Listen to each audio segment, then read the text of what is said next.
Hello, আসসালামু আলাইকুম। আজকে আমি হাঁসের মাংস ভুনা করব, সাথে একটি ইন্টারেস্টিং গল্প বলবো।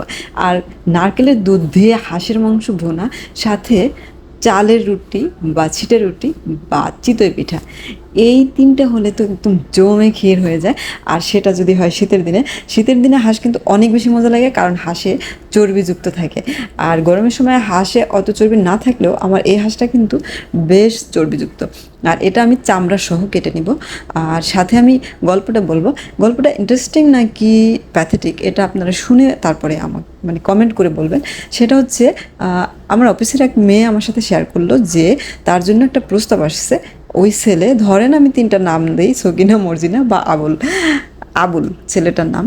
তো আবুল হচ্ছে গিয়া ওই যে অফিসের যে মেয়ে সকিনা, তাকে ফোন দিয়েছে যে আমি বিয়ের আগে আপনার সাথে সব কিছু ক্লিয়ার করতে চাই, যে আমার একটা পাস্ট আছে।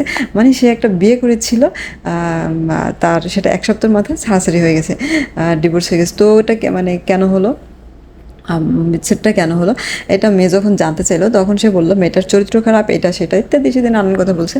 তো যাই হোক, সে মেয়েটার মানে যত এলিগেশন ছিল সব কিছু দিয়েছে মেয়েটা সম্পর্কে, খারাপ নেগেটিভ।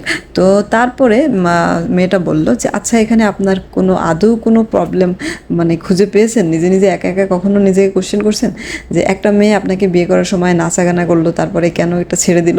তো সে বলল না, তার কোনোই অপরাধ নাই, সম্পূর্ণ অপরাধ মেয়েটার। তো তারপরে সে এক পর্যায়ে বললো যে সে মেয়েটার বাবাকে বলেছিল যে মেয়েটাকে পড়াশোনা করাইয়া তারপরে তার কাছে দিতে হবে, মানে পড়াশোনা শেষ করাই দিতে হবে। হ্যাঁ, তো এখানে হচ্ছে গিয়া আমি বলে নিই, যে মেয়ের সাথে প্রস্তাব আসছে সকিনা, সকিনা হচ্ছে অনার্স কমপ্লিট করা, একটা ভালো জব করে। আর হচ্ছে যে মর্জিনা, মানে তার সাথে যার বিয়ে হয়েছিল, সে হচ্ছে নার্স। তো হচ্ছে গিয়ে নার্সিং পড়া শেষ করাইয়া তারপরে তার কাছে দিতে হবে তার বাবার। আরও যেন কি চাওয়া পাওয়া ছিল। তো একটা মেয়ে, শিক্ষিত একটা মেয়ে, সে আসলে যৌতুক প্রথাকে নাই মেনে নিতে পারে, সে যৌতুক প্রথাকে না বলতেই পারে। তো সেজন্য কি তাকে এরকম অ্যালিগেশন দেওয়া উচিত? মানে সে যদি যৌতুক প্রথা মানে শুনে যে যৌতুকের ছেলেটার ভেতরে এরকমের লোভ লালসা কাজ করতেছে, এটা শুনে যদি সে ওই ছেলের কাছ থেকে সরে আসে, তাহলে কি মেয়েটার সম্পর্কে এরকম অ্যালিগেশন দেওয়া উচিত নাকি? মানে এটা কি মেয়ের অনেক বড় অপরাধ? এটা কমেন্ট করে জানাবেন। আর হচ্ছে আমি আমার হাঁস ভুনাটা দেখাচ্ছি। আমি প্রথমে হচ্ছে পেঁয়াজটা ভেজে নিয়েছি, পেঁয়াজটা বাদামি কালার করে তারপরে আমার বাটা সব মশলা দিয়ে তারপরে হচ্ছে গিয়ে আমি হলুদের গুঁড়া, মরিচের গুঁড়া, লবণ অ্যাড করে তারপরে এটাকে ভালো করে কষিয়ে তারপরে মাংসটা দিয়ে দিলাম। তো হচ্ছে আমি এখানে কোনো রকম পানি অ্যাড করিনি। আর হচ্ছে আমি মানে মশলাটা যত ভালো কষানো হবে, আপনার মাংস বলেন বা যে কোনো তরকারি, তত বেশি মজা হবে। আমি এখানে মশলাও দিয়ে দিছি। এটা হচ্ছে জিরা বাটাও দিয়েছি, তারপরে হচ্ছে গরম মশলা দিয়েছি। এবার ভালো করে কষিয়ে তারপরে মাংস থেকে যে পানিটা বের হবে, ওই পানিটা দিয়েই আমি ভালো করে কষাবো। এই যে জিরা বাটা দিতে ভুলে গিয়েছিলাম, এই জন্য জিরা বাটাটা এখন দিয়ে দিলাম। তো হচ্ছে এবার ভালো করে কষিয়ে নেব। নারকেলের দুধ ছাড়াই কীভাবে মাংসটা অনেক বেশি মজাদার করা যায়, সেই মানে চেষ্টা। যাই হোক, সফল হয়েছে কিনা জানাবেন। তবে আমার কাছে কিন্তু বেশ লেগেছে।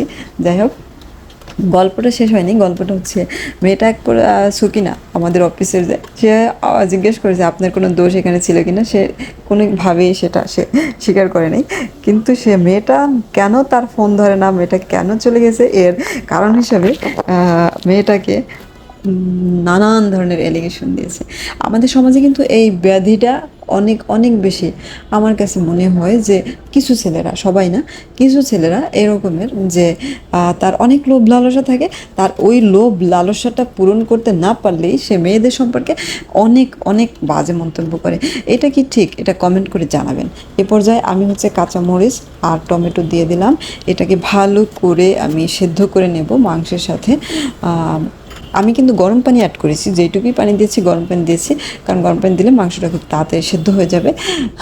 তারপরে হচ্ছে আমি আরেকটু ঢেকে দেবো। আজকের ওয়েদারটা কিন্তু অনেক সুন্দর, মানে হাঁস রান্না করার মতো একটা ওয়েদার ছিল।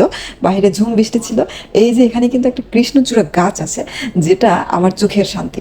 এখানে ফুল ফুটলে আমি মুগ্ধ হয়ে দেখি। সত্যি কৃষ্ণচূড়া গাছ মানুষের চোখের শান্তি। তো আমার গল্পটা কেমন হয়েছে কমেন্ট করে জানাবেন। আমার হাঁস রান্নাটা কেমন হয়েছে ভালো লাগলে লাইক কমেন্ট শেয়ার করে পাশে থাকবেন। এই যে দেখেন, আমার কথা বলতে বলতে আমার সব রান্না হয়ে গেছে। হাঁসটা দেখতে কিন্তু দারুণ কালার হয়েছে এবং খেতেও কিন্তু অনেক অনেক মজা হয়েছে। তো থ্যাংক ইউ সো মাচ, আল্লাহ হাফিজ, বাই বাই, টাটা।